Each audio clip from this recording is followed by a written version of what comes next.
조선의 쇠락은 이때부터 시작되었다. 순조, 세도 정치의 문을 열다. 피의 유산, 조선의 왕좌는 평온하지 않았다. 조선의 운명을 짊어진 11살 소년 왕 순조. 그는 진짜 군주였을까요? 아니면 꼭두각시였을까요? 1799년 겨울, 창덕궁 깊숙한 어좌 앞에서 차가운 침묵이 조선을 짓누르고 있었습니다. 조선 제22대 왕, 정조대왕이 갑작스럽게 세상을 떠난 것입니다. 그토록 강건했던 군주, 개혁을 외치고 직접 북사를 챙기던 왕의 급선은 백관들을 충격에 빠뜨렸고, 무엇보다 그 다음이 문제였습니다. 왕의 뒤를 이을 이는 단 한 사람. 아직 11살밖에 되지 않은 어린 세자, 이공. 백성은 물론 신하들조차 그의 얼굴을 뚜렷이 알지 못하던 그 시절. 나라의 운명은 말 그대로 한 소년의 어깨 위에 얹히게 됩니다. 정조의 유산은 강력한 왕권과 치밀한 개혁 정책이었으나 그 유산을 계승할 후계자는 너무도 작고 여렸습니다. 궁궐 안에서는 이미 외척과 노론 벽파가 분주히 움직이고 있었습니다. 왕이 죽자 곧바로 들이닥친 건 장래보다 권력 재편의 바람이었습니다. 지금 구독과 좋아요로 조선의 진실을 밝혀주세요. 역사물레 방아는 여러분과 함께 돌고 있습니다. 이제 조선은 새로운 국면에 접어듭니다. 소년 왕 순조. 그는 정말 왕이었을까요? 아니면 왕이 아닌 채 왕위에 앉아야 했던 운명의 인물이었을까요? 세자의 탄생 오랜 기다림 끝에 태어난 공보. 순조, 본명 이공. 자는 공보. 1790년 7월 29일 정조와 수비, 박씨 사이에서 태어난 그는 그 자체로 조선 왕실의 비원이자 희망이었습니다. 정조에게는 아들이 없었습니다. 정비후 이왕후는 후사를 보지 못했고 겨우 얻은 첫째 아들 문효세자는 겨우 4살을 넘기지 못한 채 요절하고 말았습니다. 아들을 얻기 위해 정조가 겪었던 마음고생은 이루 말할 수 없었습니다. 하루에도 수차례 하늘을 우러러 기도하던 임금의 간절함은 결국 궁인 박씨의 품에서 결실을 맺습니다. 그렇게 태어난 이공. 궁궐은 들썩였고 조정은 경사를 알리는 교서를 발표했습니다. 대군이 태어났도다. 정조는 아들에게 큰 기대를 걸었습니다. 단순히 왕위를 잇는 후계자가 아니라 자신의 정치적 유산과 개혁의 정신을 온전히 물려줄 존재로 생각한 것입니다. 정조는 이공을 직접 품에 안고 그를 가르치며 정치의 흐름과 백성의 고통을 이야기했습니다.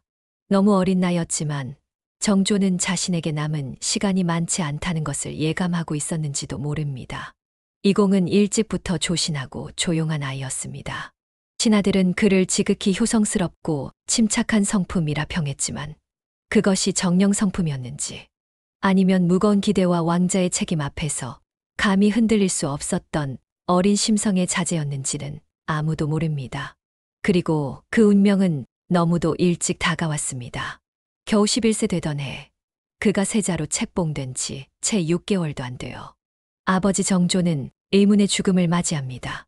어른들조차 감당하기 힘든 운명 앞에서 소년 이공은 전례 없는 무게의 옥새를 손에 쥐게 됩니다.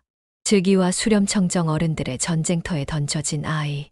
1800년 6월 조선의 하늘이 검게 가라앉았습니다. 정조대왕이 48세의 나이로 세상을 떠난 것입니다. 누구보다 강인했던 군주, 정조의 죽음은 의외였습니다. 병세가 급속도로 악화되었고 신하들이 제대로 준비할 틈도 없이 그는 숨을 거두었습니다.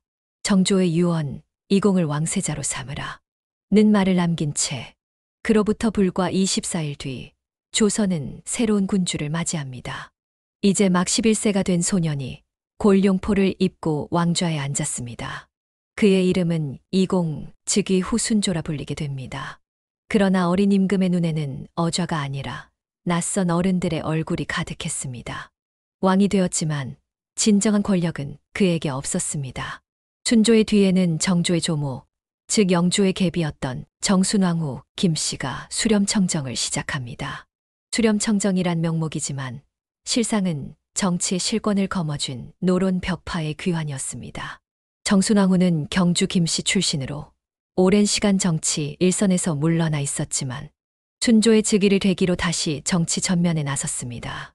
그녀는 정조 시대에 유배되거나 밀려났던 노론 벽파 인사들을 대거 등용하고 정조의 개혁 정책을 사실상 폐기하며 조정을 장악합니다. 그 중심에는 권력의 재편을 노리는 외척과 노론 정치 세력이 있었습니다. 정조가 키워놓은 남인, 소론, 실학자들, 그들은 하나둘씩 좌천되고 입을 다물 수밖에 없었습니다. 신유년, 즉 1801년에는 대대적인 천주교 탄압 사건인 신유박해가 일어나며 수많은 서학신자들이 화형당하거나 처형됩니다. 이는 단지 종교 탄압이 아니었습니다.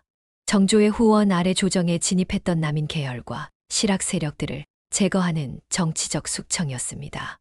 이 모든 소용돌이 속에서 어린 순조는 말이 없었습니다. 아니, 말할 수 없었습니다. 그는 왕이었지만 정치의 언어를 배울 기회조차 허락받지 못한 아이였습니다.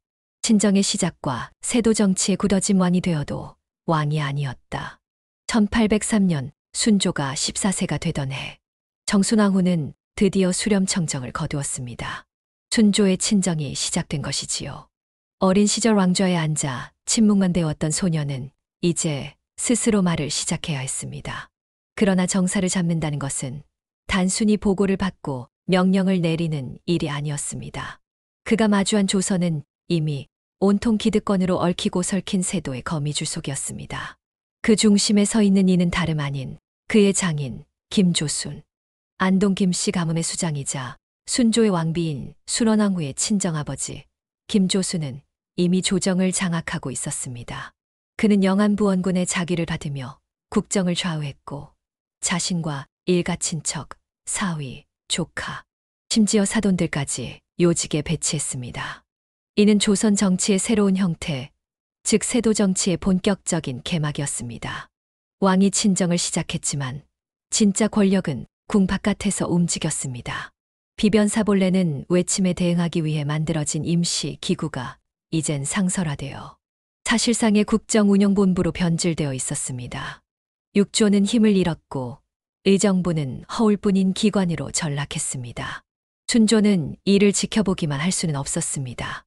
그는 자신의 외가인 반남 박씨, 그리고 세자빈의 가문인 풍양조 씨 등을 중용하며 안동 김씨의 독점을 깨고자 했습니다.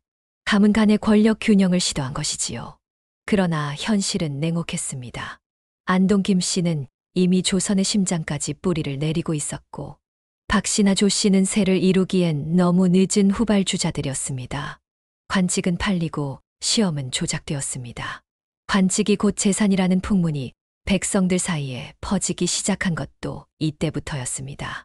백성의 세금은 외척들의 사치와 향해 쓰였고 지방의 관리들은 중앙의 권세가에게 매물을 바치기 위해 민중을 착취했습니다. 순조는 때때로 분노했습니다. 대신들의 무책임한 아첨과 부패에 지방의 밀란 보고서를 받으며 잠을 이루지 못한 날도 많았습니다. 그러나 그가 내릴 수 있는 명령은 멀리까지 닿지 않았습니다. 권력의 줄기는 이미 그를 벗어난 지 오래였지요. 순조, 그는 이제 알았습니다. 왕이 된다는 것이 반드시 정치를 할 수 있다는 뜻은 아니라는 것을요. 그는 왕이었지만 진짜로 나라를 다스릴 수는 없는 군주였습니다. 국정을 향한 몸부림 만기요람과 암행어사, 그러나 순조는 알고 있었습니다. 자신이 진짜로 정치를 하고 있지 않다는 것. 그러나 그는 결코 무기력한 왕으로 남고 싶지 않았습니다. 조정의 뿌리가 무너지고 백성의 삶이 파탄나는 걸 두 눈으로 보면서도 침묵한다면 그건 왕이 아니라 꼭두각시에 불과하다는 걸. 그래서 순조는 움직이기 시작합니다. 가장 먼저 손댄 것은 감시와 감독, 암행어사를 전국 방방곡곡에 파견했습니다. 그들은 익명의 신분으로 관찰사를 점검하고 백성의 탄원서를 직접 받으며 지방의 참모습을 임금에게 보고했습니다. 보고된 실상은 참혹했습니다. 탐관오리는 일상이었고 삼정의 문란, 전정, 군정, 환국은 이미 도를 넘고 있었습니다. 특히 환국 제도는 백성을 살리는 곡물대여제라 했지만 실제로는 관리들의 축제 수단으로 전락해 있었습니다. 백성은 굶주림을 면치 못했고 빚에 허덕이다가 토지를 빼앗기고 유랑자로 전락했습니다. 나라 곳곳에 분노가 가득 차오르고 있었습니다. 순조는 직접 제도 정비에 나섰습니다. 관료 시스템을 점검하고자 국가 운영 전반에 걸친 자료를 종합한 편찬 사업을 지시합니다. 그리하여 만들어진 것이 조선 후기의 대표적 행정백서, 바로 만기요람입니다. 재정, 군사, 토지, 관료 운영에 이르기까지 조선이라는 국가의 운용 매뉴얼을 다시 쓰려는 시도였습니다. 또한 그는 과거 시험을 자주 열어 새로운 인재를 등용하려 했습니다. 외척에 기대지 않는 인재풀을 확보하려는 마지막 희망이었지요. 그러나 문제는 시험 자체가 이미 타락해 있었던 것입니다. 매관매직은 공공연했고 정답은 권력자에게 줄을 선 자들만이 알고 있었습니다. 순조는 괴로웠습니다. 정치를 하려 하면 벽에 부딪히고 사람을 쓰려 하면 줄이 엉켜 있었습니다. 명령을 내려도 그 명령은 제 끝까지 닿지 못하고 도중에 휘어지고 왜곡되어 되돌아왔습니다. 고립된 임금, 순조는 스스로에게 물었습니다. 나는 정말 왕이 맞는가? 이 시기 조선은 겉으로는 평온했지만 안으로는 썩고 있었습니다. 작은 불꽃은 곧 들불로 번지고 농민들은 봉기를 준비하고 있었으며 민심은 왕보다 부패한 외척들을 더 잘 알고 있었습니다. 군주의 눈은 깨어 있었지만 팔과 다리는 이미 묶여 있었습니다. 이것이 순조의 정치였습니다. 죽음 이후 손자 헌종에게 남긴 조선의 멍. 1834년 순조는 45세의 나이로 조용히 눈을 감습니다. 그가 죽은 날 조정은 상중임에도 별다른 동요가 없었습니다. 그만큼 그의 정치적 존재감은 이미 오래전에 희미해져 있었던 것입니다. 그의 뒤를 이은 이는 아들 효명세자가 아닌 손자 헌종이었습니다. 효명세자는 생전에 뛰어난 식견과 개혁 의지를 보였지만 안타깝게도 순조보다 먼저 세상을 떠났습니다. 조선은 또다시 어린 왕의 시대를 맞이하게 됩니다. 8세의 헌종 그리고 그 뒤에서 다시 권력을 쥐게 된 이는 다름 아닌 순조의 왕비 순원왕후 김씨였습니다. 순원왕후는 두 차례 수렴청정을 통해 안동 김씨의 정치 기반을 더욱 강화했고 철종까지 왕위에 올리며 왕실의 대를 이었습니다. 그러나 이 모든 과정에서 왕권은 더욱 왜소해졌고 조정은 완전히 외척의 손아귀에 들어가고 맙니다. 묘호는 원래 순종이었으나 훗날 철종 때 순조로 개정되었습니다. 그리고 고종이 대한제국을 선포한 후에는 황제로 추존되어 순조 숙황제라는 칭호를 얻게 됩니다. 그러나 후대의 이런 화려한 시호나 존호는 그가 실제로 남긴 유산을 감출 수는 없었습니다. 순조는 조선 후기 세도 정치의 문을 연 군주였습니다. 정치적 실권은 외척에게 넘어갔고 왕권은 의례의 틀 안에 갇힌 상징으로 전락했습니다. 백성은 점점 등을 돌렸고 사회는 내부로부터 부패하고 있었습니다. 그는 분명 군왕이었습니다. 하지만 권력이 손에 없는 왕이었고 외척에게 끌려가는 시대의 포로였습니다. 그리고 그가 남긴 조선은 무너져가는 제도와 꺼져가는 왕권, 그리고 차마 닫을 수 없는 혼란의 문이었습니다. 조선 후기 쇠락의 길은 바로 이 순간부터 시작되었습니다. 순조는 그 출발점에 앉아 있었던 것입니다. 왕이었으나 다스릴 수 없었던 군주. 그의 통치는 조선이 침묵 속으로 쓰러져가는 첫 발자국이었습니다. 역사 물레방아는 계속 돌아갑니다. 조선의 운명이 궁금하시다면 지금 구독과 좋아요를 눌러주세요.